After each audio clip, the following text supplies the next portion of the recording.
Salut à tous, j'espère que vous allez bien. Alors aujourd'hui, je vous propose de découvrir l'un des modèles de la gamme 18 volts de la marque DeWalt, la perceuse visseuse à percussion DCD 709. Mais je vous en dis pas plus, je vous propose de la découvrir dans la séquence qui suit. À tout de suite.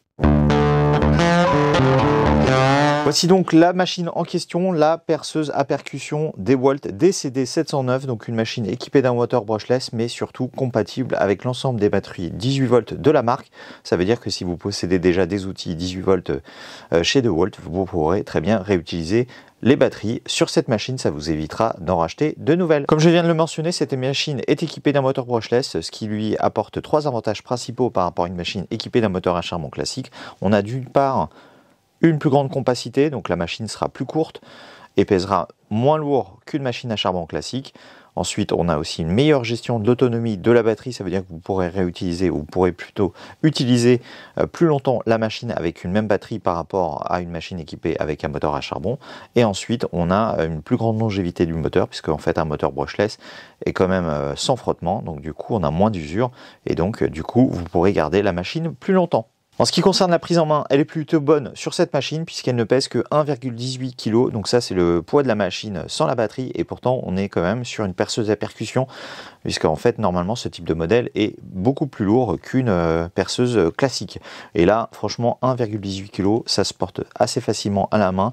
En plus là j'ai utilisé une batterie de 2 Ah ce qui suffira largement pour ce type de machine et du coup ce qui lui donne aussi un bon confort d'utilisation et surtout un bon équilibre. En ce qui concerne la poignée, comme vous pouvez le voir, il y a un grip qui recouvre une grosse partie, voire pratiquement toute la partie de la poignée, donc qui lui offre aussi une bonne tenue, un bon confort d'utilisation et les boutons tombent bien sous les doigts, vraiment pour apporter un bon contrôle de la machine durant le perçage ou le vissage. Côté mandrin, on est sur un mandrin auto-serrant, donc ça c'est du classique, mais celui-ci est tout en métal, y compris la bague noire ici, ce qui lui offre déjà une plus grande résistance en cas de choc contre un support un peu dur. Et du coup, sachez aussi que ce mandrin peut accepter des forêts allant de 1,5 mm de diamètre jusqu'à 13 mm de diamètre. En ce qui concerne les réglages, donc on retrouve une bague de couple qui permet justement de gérer le couple de la machine en fonction du type de matériau à visser et surtout de la taille des vis à visser. Et ensuite, si on tourne un peu plus loin, on trouve forcément le mode perçage qui est représenté par un petit picto en forme de forêt et qui permet de désactiver le débrayage de la machine et ce qui lui apporte le maximum de couple lors du perçage. Et ensuite, si on veut activer la fonction percussion, il suffit d'aller encore un cran plus loin pour pouvoir activer cette fonction et ainsi donner des coups aux forêts durant le perçage. On retrouve aussi sur le dessus un sélecteur de mode qui va jouer sur la vitesse, ce qui va permettre à la machine d'avoir une vitesse plus ou moins élevée en fonction du type de perçage ou du type de vissage à réaliser. Donc par exemple sur la position 1, on va être sur une vitesse maximum de 450 tours par minute et une cadence de frappe de 7650 coups par minute.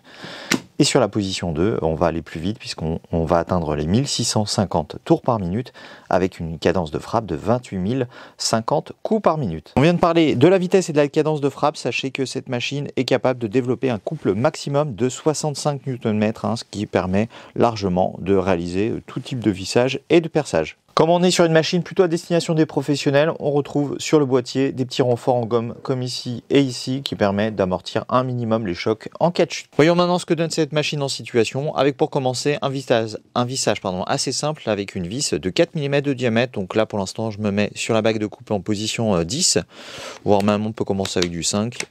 Comme ça évitera de traverser le support et je me mets pour l'instant en vitesse 1 et on va voir ce que ça donne.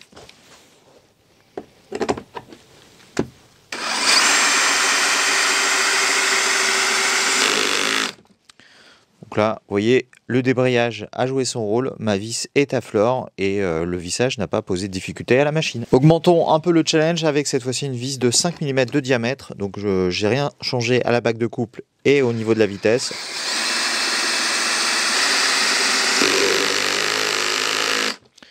Vous voyez, le débrayage a fonctionné, mais j'ai pu quand même visser jusqu'à ce que j'atteigne le bord du support. Comme ça, ma vis est bien vissée et est bien à fleur.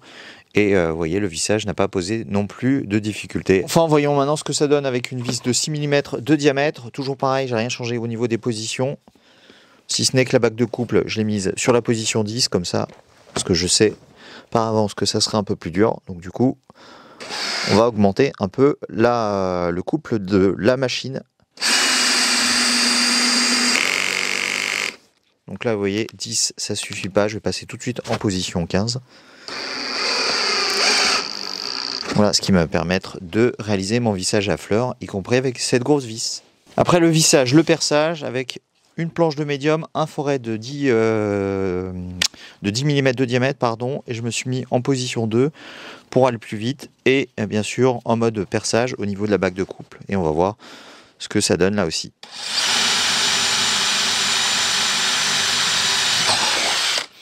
Donc comme vous avez pu voir, un perçage rapide, efficace, vraiment, là non plus, pas de difficulté. Après le bois, le métal, avec cette fois-ci un forêt de 5 mm de diamètre, je suis toujours en position de perçage au niveau de la bague de couple, et là je viens de me mettre en position 1 au niveau de la vitesse, hein, pour éviter de percer trop vite, et j'ai aussi appliqué un peu d'huile de coupe sur la zone, pour là aussi éviter que mon forêt ne chauffe trop et s'abîme du coup trop rapidement.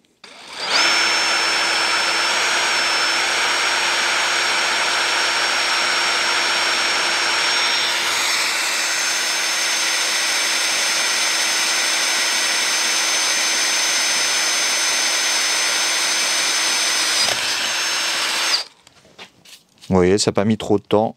Voilà, le perçage est nickel, sans problème. Et pour terminer cette démonstration, voyons le perçage d'un parpaing. Donc je me suis remis en position 1.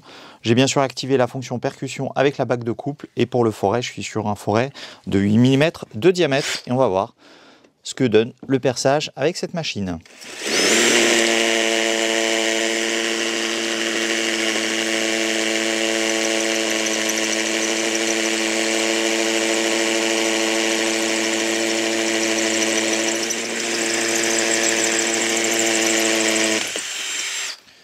Donc là, comme vous pouvez le voir, pardon, un perçage efficace. Comme vous avez pu voir, cette machine offre pas mal d'avantages. On a notamment un couple de serrage de 65 Nm, un poids plume, 1,18 kg. C'est quand même relativement léger pour ce type de machine, sachant qu'elle est équipée, bien sûr, de la fonction percussion et bien sûr, sans oublier, le moteur brushless de dernière génération. Par contre, je trouve qu'elle pêche un peu en termes de vitesse de rotation, même si c'est un peu léger, puisqu'en fait, elle propose une vitesse de rotation de 1650 tours par minute, ce qui est un peu plus faible par rapport à d'autres machines que l'on peut trouver sur le marché qui tourne plutôt aux alentours de 1750, 1800 tours par minute. Alors vous me direz, la différence n'est pas très importante, et vous avez raison, ça permet juste de réaliser des perçages encore plus rapides et encore plus efficaces dans le bois, mais sinon pour le métal ça change absolument rien, et c'est aussi le cas pour la pierre d'ailleurs. Et pour ce qui est du prix, sachez que vous pourrez trouver cette machine en pack avec deux batteries de 2 Ah avec le chargeur, et le tout dans un système R. Donc ça peut être super intéressant, surtout si vous débutez chez DeWalt. Comme ça vous avez la perceuse avec les batteries et vous pouvez démarrer tout de suite vos travaux,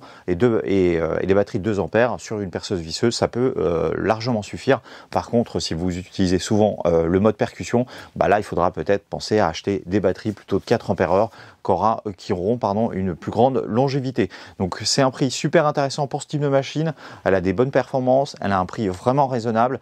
Donc si c'est vraiment cette machine vous intéresse, je vous mettrai comme d'habitude en description les références des meilleurs vendeurs, en tout cas ceux qui proposent cette machine au meilleur prix. Voilà, cette vidéo touche désormais à sa fin, j'espère qu'elle vous aura plu. N'hésitez pas à mettre un petit pouce bleu et à vous abonner à ma chaîne si ce n'est pas déjà fait. Et dans tous les cas, je vous dis à très bientôt pour une nouvelle vidéo. Salut!